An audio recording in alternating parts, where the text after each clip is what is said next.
Avant de l'expliquer sous le rapport de la purification de l'esprit, rappelons la première strophe de ces cantiques de l'âme. Par une nuit profonde, étant pleine d'angoisse et enflammée d'amour, oh l'heureux sort, je sortis sans être vu, tandis que ma demeure déjà était en paix. Appliquons donc maintenant cette strophe à la purification, à la contemplation, au dénuement ou pauvreté de l'esprit. Car tout cela signifie presque une même réalité. Nous pouvons l'expliquer de la façon dont l'âme s'exprime. C'est dans la pauvreté, l'abandon, le dénuement de toutes les pensées de mon âme, c'est-à-dire dans les ténèbres de mon intelligence, dans les angoisses de ma volonté, dans les afflictions et les chagrins de ma mémoire, que je suis sorti. Je me suis abandonné aveuglément à la foi pure, qui est une nuit obscure pour toutes mes puissances naturelles. Seule la volonté, touchée de douleur et d'affliction, est embrasée d'amour de Dieu. Cela veut dire que j'ai abandonné ma basse manière de comprendre Dieu, ma débile manière de l'aimer, ma pauvre et étroite manière de le goûter, et cela sans que la sensualité ou le démon ait pu m'en empêcher. Cela fut un grand bonheur et une heureuse fortune pour moi. Car mes facultés, passions, tendances, attaches, qui me procuraient des sentiments et des goûts vulgaires sur Dieu, se sont anéantis ou placés dans le repos. Et alors j'ai abandonné mes procédés et moyens d'agir tout humains pour prendre des procédés et des moyens d'agir tout divins. Cela signifie que mon entendement est sorti de lui-même, c'est-à-dire que d'humain et de naturel qu'il était, il est devenu divin. Il a été uni à Dieu par le moyen de cette purification. Et ce n'est plus en vertu de ses forces naturelles qu'il comprend, mais en vertu de la sagesse divine à laquelle il a été uni.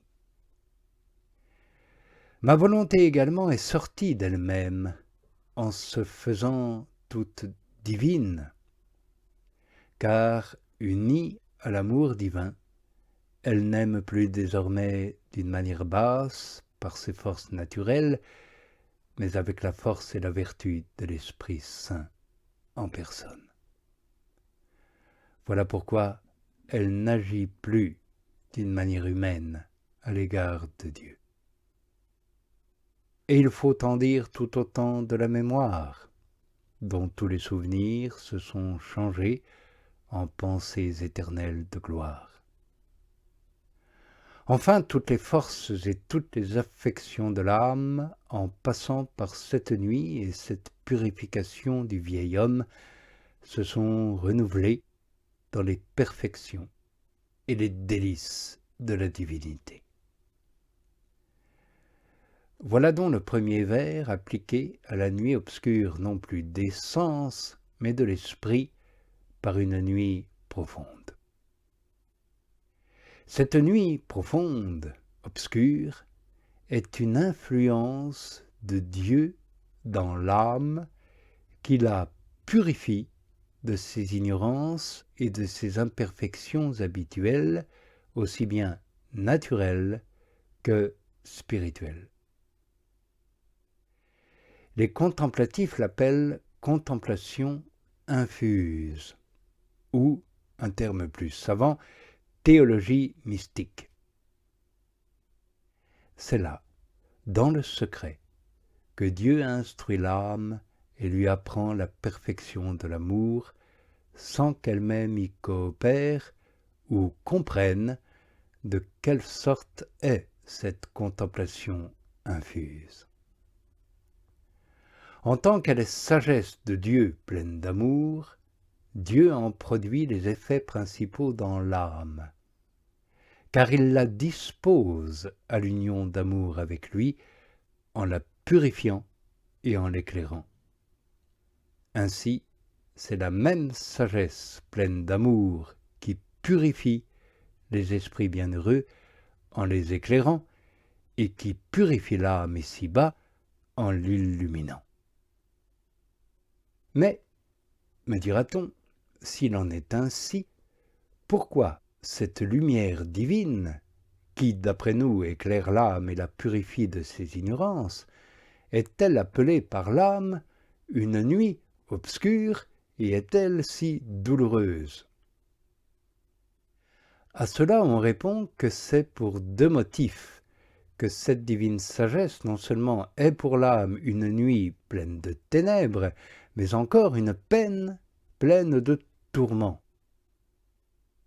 Le premier motif, c'est l'élévation de la sagesse divine qui dépasse incommensurablement la capacité de l'âme, et par cela même est pleine d'obscurité pour elle. Le second motif, c'est la bassesse et l'impureté de l'âme, ce qui fait que cette lumière est pour elle pénible, douloureuse et même aveuglante, c'est-à-dire obscure. Pour prouver le premier motif, il convient de rappeler cette doctrine du sage, d'après laquelle plus les réalités divines sont en soi claires et manifestes, plus elles sont naturellement obscures et cachées à l'âme. Il en est ainsi comme de la lumière naturelle. Plus elle est claire, plus elle éblouit et obscurcit la pupille du hibou. Plus on veut fixer le soleil en face, et plus on éblouit la puissance visuelle et on la prive ainsi de lumière. Cette lumière dépasse la faiblesse de l'œil.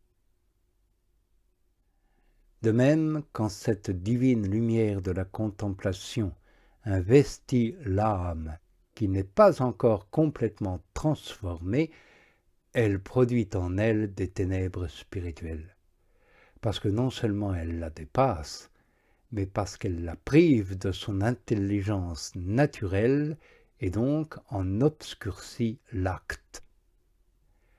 Voilà pourquoi des théologiens mystiques appellent cette contemplation infuse un rayon de ténèbres. Cela s'entend pour l'âme qui n'est pas encore éclairée et purifiée totalement, car la grande lumière surnaturelle de cette contemplation paralyse les forces privées et naturelles de l'entendement. Aussi le psalmiste a-t-il dit à son tour, « La nuée et l'obscurité environnent Dieu ». Il n'en est pas ainsi en réalité, mais cela paraît comme tel pour notre faible entendement. Il est aveuglé par cette lumière immense. Il est ébloui. Il est incapable de s'élever à une telle hauteur. Le psalmiste l'explique quand il ajoute « À l'éclat de sa présence, les nuées se sont interposées ». Cela veut dire qu'elles se sont interposées entre notre entendement et Dieu. La cause est que, quand Dieu fait descendre de lui-même sur l'âme qui n'a pas encore été transformée quelques splendides rayons de sa sagesse cachée, il produit dans l'entendement de profondes incompréhensions et donc de profondes ténèbres. D'autre part, il est clair que cette contemplation infuse est également au début pénible pour l'âme.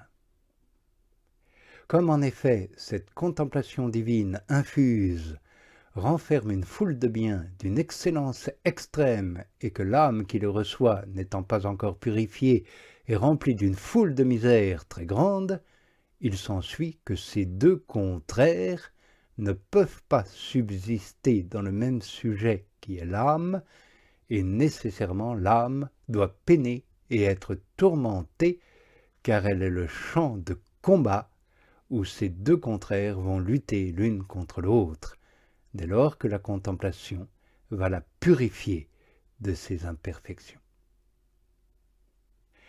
Nous expliquerons demain en quoi la lumière divine, source de bonheur, est une peine et un tourment pour l'âme encore imparfaite.